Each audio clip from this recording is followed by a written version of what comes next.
انقلاب کا رہبر بانی کربلا، روح انقلاب کا خدا حسین ابن علی، جس پر ملائکہ کو ناز ہے، جس پر انبیاء کو ناز ہے، جس پر خود خدا افتخار کرے، وہ صرف حسین ابن علی کہتے ہیں۔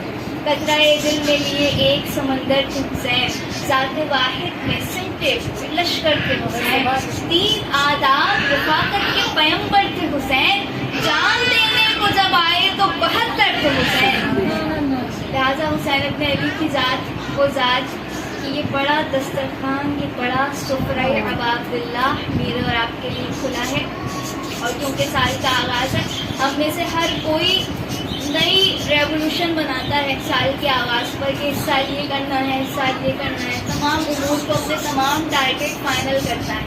لیکن ماہ محرم میں، جو ماہ محرم کے آغاز کی دعا ہے، کون سا ٹارگیٹ مجھے اور آپ نے اپنانا ہے، یہ دعا مجھے بتا رہی ہے۔ دعا کا آغاز کہاں سے ہے؟ پروردگارہ تیری ہم، تو میرا معبود، تو قدیمی معبود ہے، اور یہ حاضہ سنۃ جدیدہ، اور یہ نیا سال ہے۔ اے رب تو قدیم ہے، تو ہمیشہ سے ہے، ہمیشہ رہے گا، لیکن یہ سال میرے لیے جدید ہے، یہ سال میرے لیے نیا ہے۔ تو اے خدا جب یہ سال میرے لیے نیا ہے تو اب تو کیا کر؟ پروردگار میں تجھ سے سوال کرتی ہوں، اے خدایا میں تجھ سے سوال کرتی ہوں کہ مجھے اس سال بچا لے شیطان کے شر سے۔ اور تمہارے یعنی پہلی چیز جو مانگی گئی، پورے سال کا پہلا ٹارگیٹ میرا آپ کا جو ہے شیطان کے شر سے میں بچ جاؤں۔ اور پھر فرمایا دوسری دعا جو کہ بہت اہم ترین ہے، فرمایا اے پروردگار مجھے بچا لے میرے نفس امارہ سے، وہ نفس امارہ جو مجھے آمادہ کرتا ہے برائیوں کے، صرف شیطان ورغلاتا نہیں ہے، اور فرمائے میرا نفس ہے جو مجھے گناہ کی جانب لے جاتا ہے۔ پہلا ٹارگیٹ، پہلی دعا کہ پروردگار مجھے شیطان سے بھی بچا۔ دوسری اہم ترین دعا، پروردگار مجھے میرے نفس امارہ کے خلاف طاقت، قوت اور پاور عطا فرما، جب کوئی گناہ میرے سامنے آ جائے تو میں اسے روک لوں اور نیکی کی جانب بڑھ جاؤں۔ تیسرا اہم ترین ٹارگیٹ اس دعا کے ذریعے سے جو میرا اور آپ کا سارا سال ہونا چاہیے، فرمایا کہ اے پروردگار مجھے ان کاموں میں مشغول کر دے جو تیری قربت کا باعث ہے، نہ رشتہ داروں کی قربت، نہ دوستوں کی قربت۔ پروردگار مجھے سارا سال ان کاموں میں مصروف کر دے کہ جو تیری قربت کا باعث بنے، جس کے ذریعے سے میں قدم بقدم تیری بارگاہ میں آگے بڑھتا چلا جاؤں۔ لہٰذا یہ تین ٹارگیٹ سب سے اہم ہے۔ سارے سال پروردگار عالم ہمیں ان تین چیزوں پر کام کرنے کی توفیق نصیب فرمائے۔ لہٰذا یہ کچھ تبرکات آپ کی خدمت میں ابتدائی مجلس میں چاہتی تھی کہ ضرور اسے بیان کروں، اور ایک میری چھوٹی سی آپ سے ریکویسٹ ہے، وہ یہی ہے کہ انشاءاللہ مجھے ٹھیک 6 بجے اگر ممبر دے دیں تو میرے لیے بات کرنے میں آسانی ہو جائے گی، اور شکایت بھی نہیں ہوگی کہ میں بہت جلدی سے مجلس پڑھ کے اتر گئی، کیونکہ آپ جانتے ہیں آگے بھی انشاءاللہ کچھ مجالس ہیں اور وہاں پہ بھی ٹائم پر پہنچنا ہوتا ہے۔ تو میں 6 بجے چاہتی ہوں آپ مجھے انشاءاللہ ممبر دے دیں۔ آج بھی میں 6 بجے آ گئی تھی، لیکن نیچے گیٹ بلاک تھا، بالکل کوئی سامان اندر آ رہا تھا جس کی وجہ سے ہم تھوڑا لیٹ ہوئے۔ لہٰذا میری چھوٹی سی گزارش ہے کہ انشاءاللہ آپ 6 بجے مجھے یقینی طور سے ممبر دے دیجیے، اور انشاءاللہ کل سے ہم بات شروع کریں گے زیارت عاشورہ۔ انشاءاللہ اس سال کا موضوع رہے گا زیارت عاشورہ، وہ عظیم زیارت جو صرف زیارت نہیں ہے بلکہ پورا اسلام مجھے اور آپ کو سمجھا رہی ہے۔ اس زیارت میں کیا کیا